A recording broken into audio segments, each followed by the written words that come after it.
Veteran edge rushers across the NFL continue to sign with teams as training camp begins to wind down.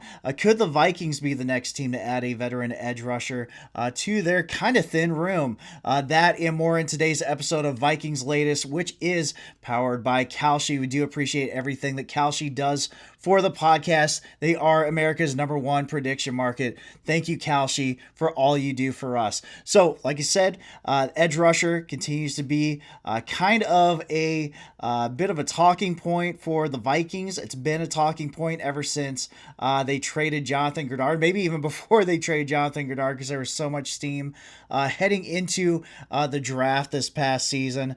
But we saw on Saturday, the starters did play. Dallas Turner played, 6 snaps?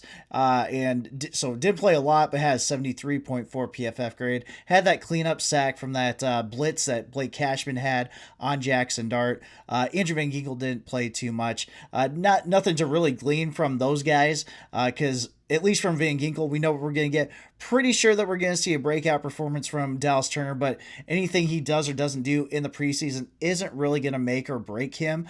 But it's everybody behind them. Like the depth, there is like Bo Richter, Chaz Chambliss, Tyler Batty, all these undrafted free agent guys who are like probably project better as like high end or, reliable to high-end special teams guys. Don't know if we can really count on any of them to be like really good edge rushers. The Vikings also moved Tyrone Ingram-Dawkins, who was primarily a defensive tackle last year.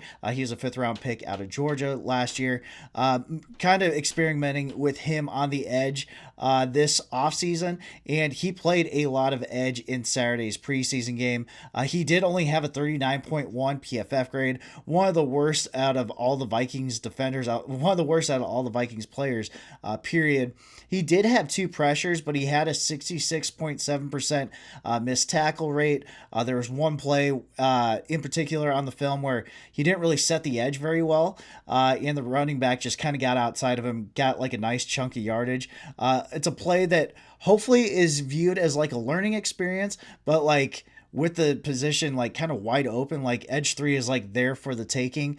It'd be nice if Ingram-Dawkins could like kind of build off his really strong training camp and kind of show it in a game. Even though preseason isn't like a real game, you'd still like to see when the bullets are like actually flying and stuff, that he'd be able to like really take advantage of that. So Tyrone Ingram-Dawkins, he had some plays. He even got his hand out on that one screen pass that Jackson Dart threw, kind of forced an errant pass, even though I think that part of that was also due to a bad snap. But there was that consistency from Ingram-Dawkins is what we need. I just don't know if like, even if we get the best version of him that we want, I don't know if that's exactly like the prototypical edge 3 that we want. I mean, that's still a lot of projection. Even if he looks good in camp, it makes me think that the Vikings should still try going out and signing like Hassan Reddick or Joey Bosa.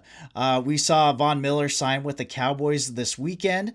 The details on that is that it's a 1-year, $5.5 million deal with the potential for that to get up to $7.5 million with incentives. So are the Vikings able to afford that with Reddick or Bosa?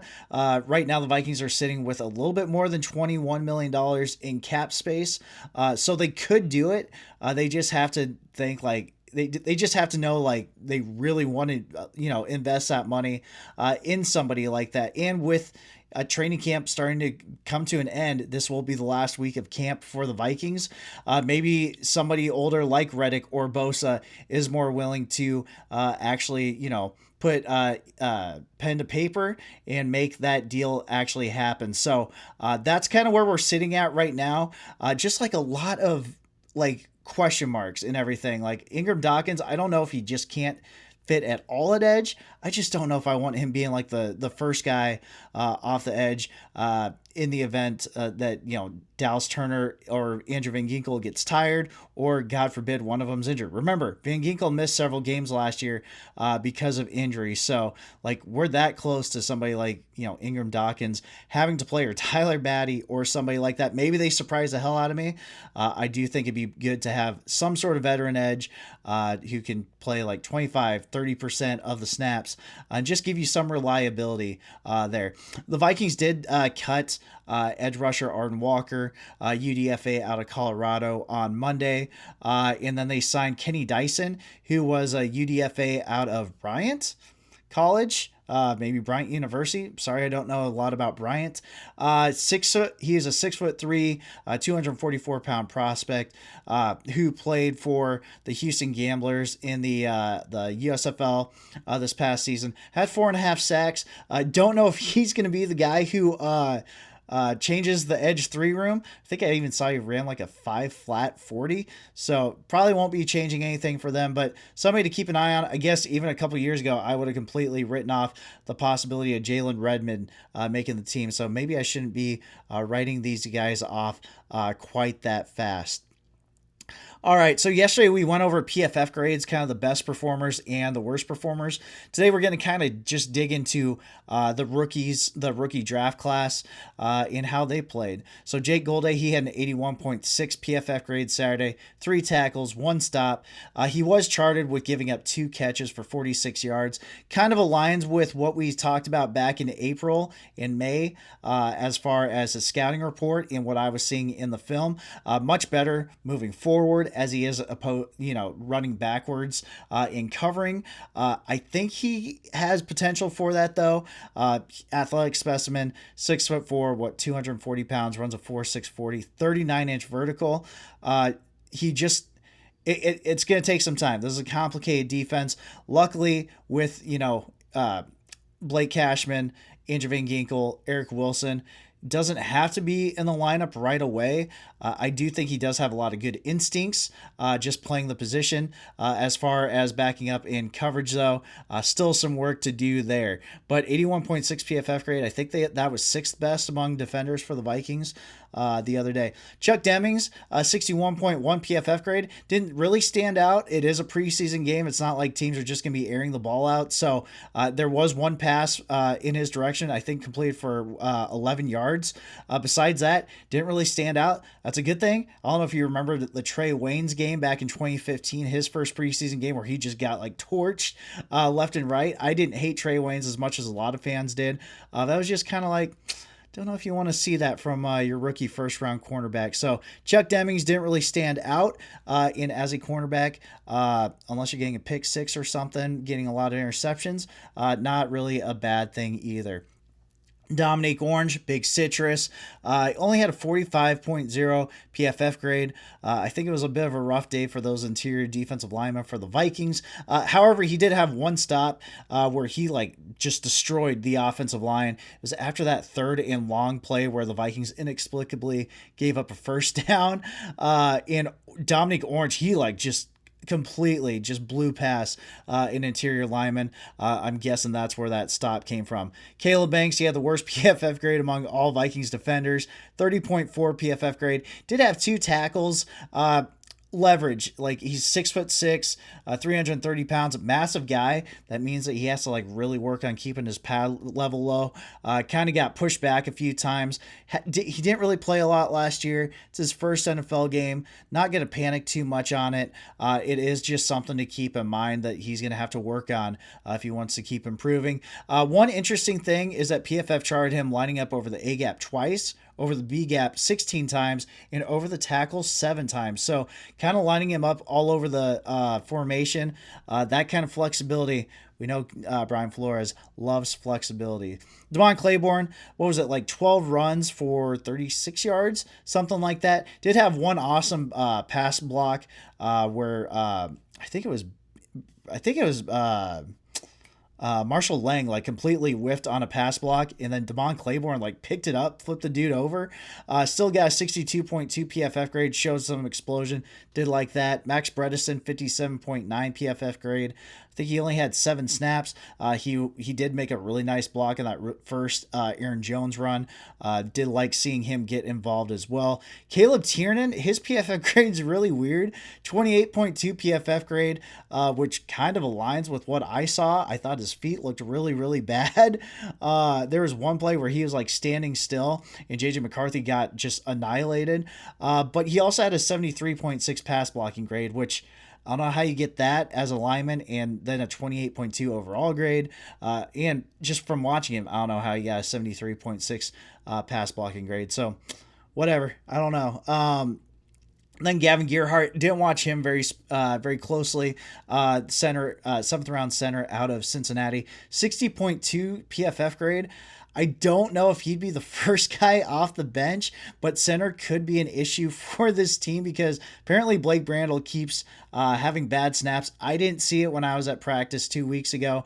I will keep an eye out for it this week when I go to joint practices, and I will keep you updated. But apparently Monday was another bad day for Blake Brandel as far as snapping the ball goes. So just something to keep in mind right there. So on to Kalshi. We were talking about them earlier. Before the season even kicks off, everyone's making predictions. Who wins the division? Who makes the playoffs? Who's lifting the trophy at season's end? On Kalshi, America's #1 prediction market platform, you can trade those predictions in a live market.